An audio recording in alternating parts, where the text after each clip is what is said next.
back, viewers. Today we will be testing the relative Vigor index. But before we do, if you have not watched my first video and the videos after that, you need to go do that right now. Here at the Academy of Forex, we are building the best trading system possible as a team, and as a team, we will all profit from it when we are done. You can find a link to the first video down in the description below. You can also find a link to our Discord server, so that way we can all discuss testing indicators and building our trading system. And lastly, you can find a link below to TradingView. If you sign up for a paid account, you will save a little bit of money using the link below. Alright, before we get into testing the indicator, I wanted to put the scoreboard up for everybody. In the last video, I actually got it wrong. We had tested 13 indicators. I had mistakenly already recorded the video for the last indicator. We tested the no sure thing and added that to the count, blah, blah, blah, blah. So the actual count now with no sure thing is 14 indicators tested, and 5 of those have been winners that have met or exceeded the 60% win-loss ratio that we look for. And so, with any one of those 5 indicators, you could potentially take and go start making money in the market right now. So you can go back and you can watch those videos. You can write out a list of the winning indicators. You can pick the one that you like best, and you can jump out there and you can start trading with it now. All right, with all that being said, let's get into testing the indicator for today. Alright, so here is the relative Vigor index. It is a 2-line cross, as you can see here at the bottom. I've bumped up the weight of these lines so they're a little bit easier to see. We are on a random pair like usual, the New Zealand versus the USD. The take profit is 60, the stop is 90, of course designated by the ATR. Of course, all that's been explained in previous videos. So with all that being said, let's get to testing it here. We are looking for the green line crosses up. That is a buy signal. The green line crosses down. That is a sell signal. So that's where we're at. That's what we're doing. Looks like we have the first signal right here. Let's see, did we get a winner? We did. We got a winner on the first one. Alright, moving on here. Of course, I don't go into the full detail of how exactly the indicator is calculated. I feel like that is rather boring and people don't want to sit here listening to me ramble on about mathematical equations and so on. So if you are interested in understanding the mechanics behind the indicator, just do a Google search and read about it.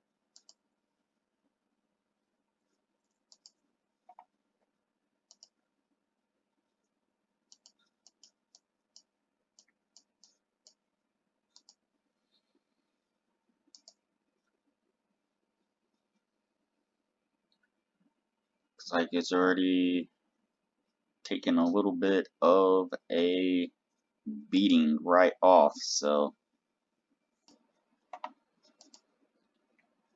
this thing took a little bit of a beating here first thing, but it seems to be pulling out some wins now. Of course, we never really know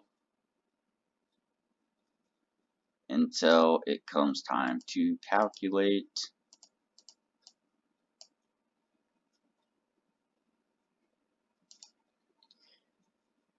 Yeah, this thing just does not look like it's going to be good. It's given a lot of signals. and it is whipping in and out.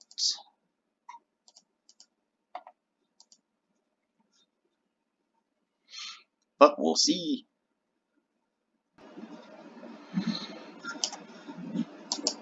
Anytime we get an indicator that's throwing off this many signals, said it many times before, a lot of over trading.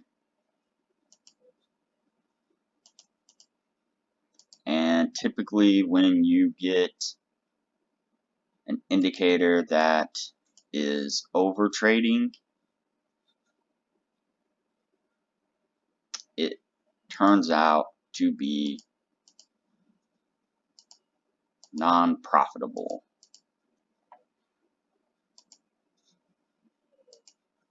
It's giving too many signals, bouncing you in and out. It's like a person who can't make up their mind.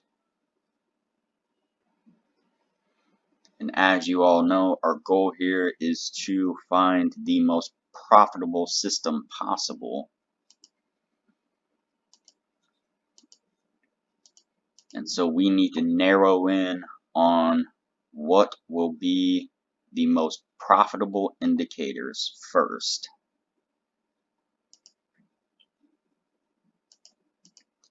Then we need to try to layer those on top of each other to see which ones play well with each other.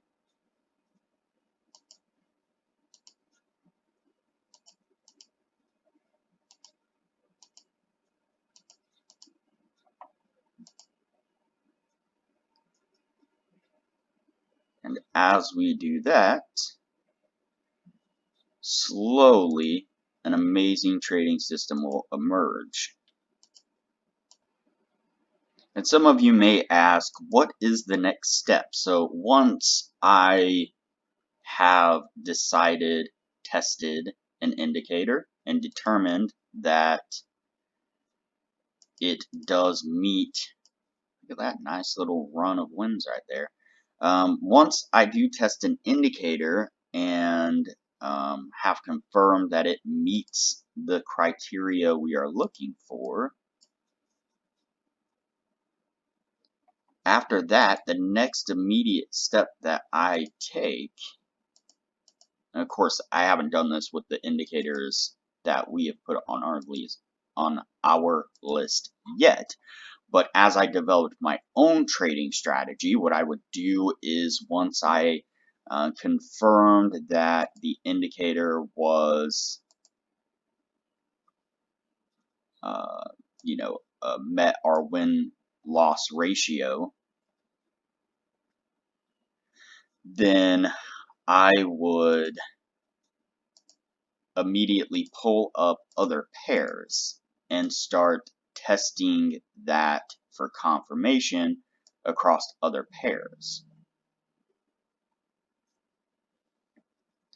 The reason why you want to do that is because often you will find that indicators will act differently on different pairs. And so an indicator may do really well on one pair. It's a little bit slower moving, isn't as volatile, and all around just kind of sluggish. And then you may throw it onto a faster moving pair, something like the Great Britain pound versus the Japanese yen, and the indicator all of a sudden doesn't meet that 60% win-loss ratio. That becomes problematic really quick. You're left with two choices at that point. You can either set and tweak the settings for each individual pair, which becomes quite a process and a headache, or you can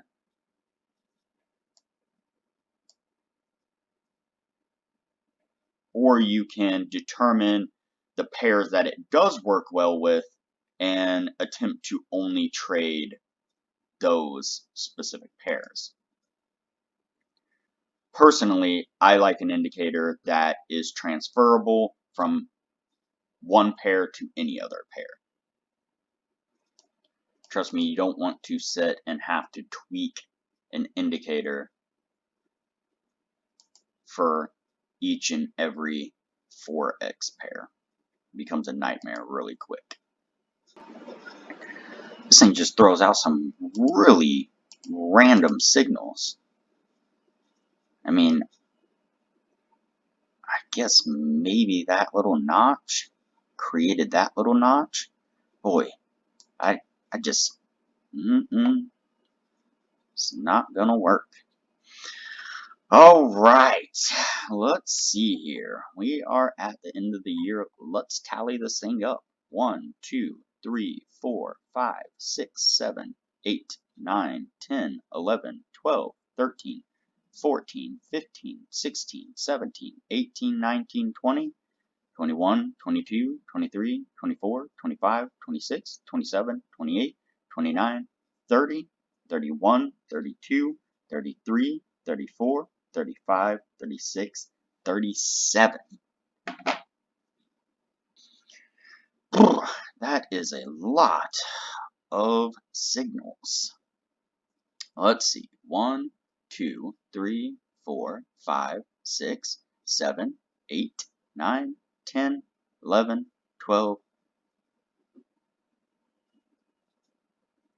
Let's see. 1, 2, 3, 4, 5, 6, 7, 8, 9, 10, 11, 12, 13, 14, 15, 16, 17, 18, 19. So that is not going to cut it. That will not give us the 60% win rate that we are looking for. So, yeah, my determination on this obviously is that it's going on the no list. It is over trading like crazy. It's giving some really random signals at times, and really laggy at other times. So it just all around doesn't seem like it is going to work for what we are trying to accomplish here. So with that being said, the relative Vigor indicator is a no. If you have not already, like this video, comment below, subscribe to the channel, and turn on the bell notification so that way you are notified anytime I post a new video.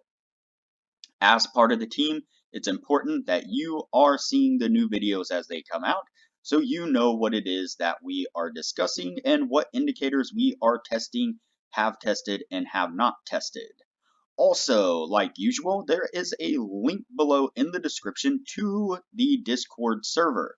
You can join us on Discord so that way we can further discuss the indicators and have discussions as we move forward building our trading system. And lastly, like usual, there is a link below to TradingView.